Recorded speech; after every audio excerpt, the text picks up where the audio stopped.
दिसंबर की हल्की गुलाबी ठंड में रात के 12 बजे पुणे का चिंचवड़ रेलवे स्टेशन खाली हो चुका था, क्योंकि पुणे से मुंबई के बीच चलने वाली ट्रेन मुंबई पुणे एक्सप्रेस आज 3 घंटे लेट थी।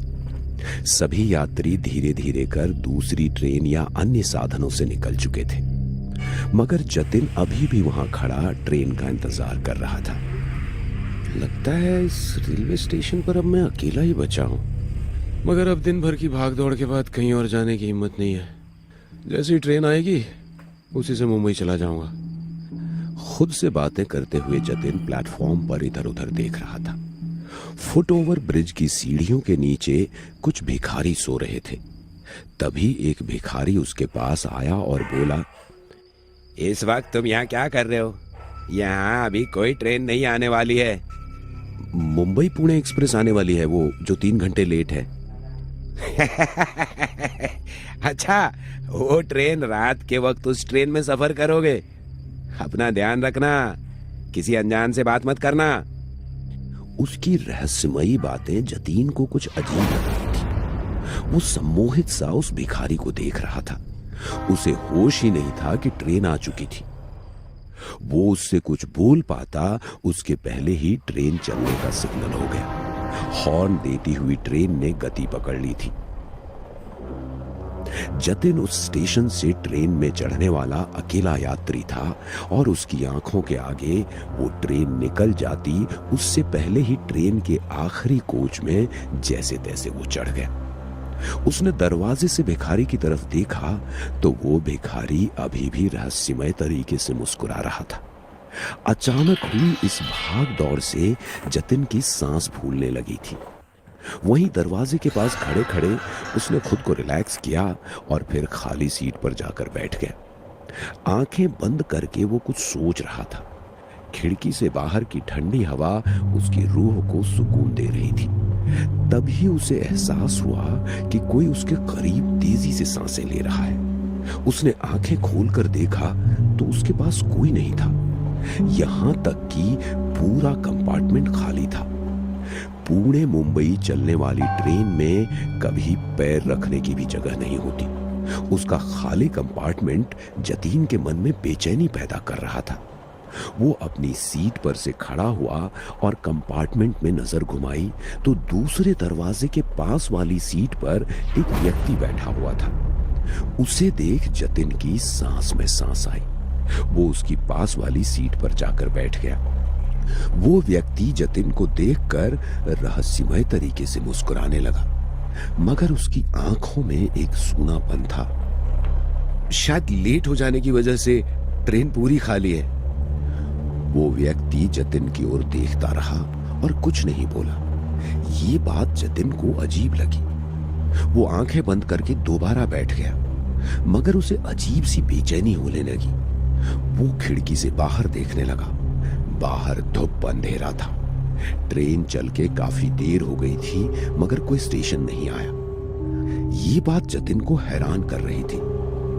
क्या देख रहे हो कि अभी तक कोई स्टेशन क्यों नहीं आया? जतिन हैरान हो गया कि उसे कैसे पता चला कि जतिन क्या सोच रहा था। क्या सोच रहे हो? मुझे पता है कोई स्टेशन नहीं आया है और नहीं आएगा। तुम गलत ट्रेन में चढ़ गए हो।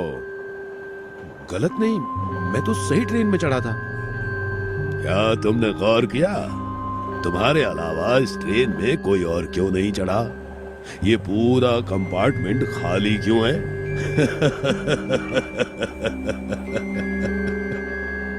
जतिन को अब उसकी बात पर यकीन हो रहा था। उसने गेट के पास खड़े होकर देखा तो बाहर सिर्फ अंधेरा नजर आ रहा था। दूसरे कंपार्टमेंट में जाने के लिए कोई रास्ता नहीं था। वो वापस अपने जगह पर आकर बैठा और उसने नजर उठाकर देखा तो उसके सामने बैठे हुए इंसान के सर से खून बह रहा था। उसका सर कुचला हुआ और आंखें निकली हुई थी। ये देख जतिन डर गया और उससे दूर भागने लगा। वो व्यक्ति उसके करीब आ रहा था। जतिन डरते हुए दरवाजे के एक कोने में खड़ा हो गया। उसकी आंखें बंद थीं। तभी उसे अपने कंधे पर किसी के हाथ का एहसास हुआ। उसने आंखें खोली तो सामने वही व्यक्ति नॉर्मल तरीके से खड़ा था। क्या हुआ? इस तरह क्यों चीख रहे थे? कोई दिक्कत है? वो अभी अभी मैंने, अरे आपका चेहरा तो ठीक है, अभी तो खून बह रहा था। अरे वो खून, वो तो बरसों पहले मुझे चोट लगी थी, उसके कारण तुम्हें नजर आया होगा। बरसों पहले की चोट का खून अब? हाँ, करीब 20 साल पहले इसी ट्रेन से सफर कर रहा था मैं। उस दिन भी ये ट्रेन लेट हो गई थी। प्लेटफॉर्म पर मेरे साथ 1-2 पैसेंजर ही थे। मैं ट्रेन में चढ़ा तो मेरे पीछे कुछ शराबी भी चढ़ गए। पूरी ट्रेन खाली थी, उसके बावजूद जगह के लिए मेरे साथ हाथापाई करने लगे और थोड़ी सी बहस हुई तो उन लोगों ने मुझे चलती हुई ट्रेन से बाहर फेंक दिया। मेरा सर बिजली के पोल से टकराया और उसमें से खून की धार बह गई। मैं पटरी पर गिर गया। इसके पहले कि मैं खुद को संभाल पाता, एक ट्रेन धड़धड़ाते हुए मेरे ऊपर से गुजर गई। तब से मैं इस ट्रेन में उन लोगों को तलाश रहा हूं। न जाने कब मेरी तलाश पूरी होगी। कहते हुए उस व्यक्ति के चेहरे पर मायूसी के भाव आ गए। वैसे आप कहानी अच्छी सुना लेते हैं। यदि आपके ऊपर से ट्रेन निकल जाती तो इस वक्त आप जिंदा नहीं होते। किसने कहा तुमसे कि मैं जिंदा हूं? मैं तो मर चुका हूं। कितना बेहुदा मजाक है। मुझे इस तरह का मजाक बिल्कुल पसंद नहीं है।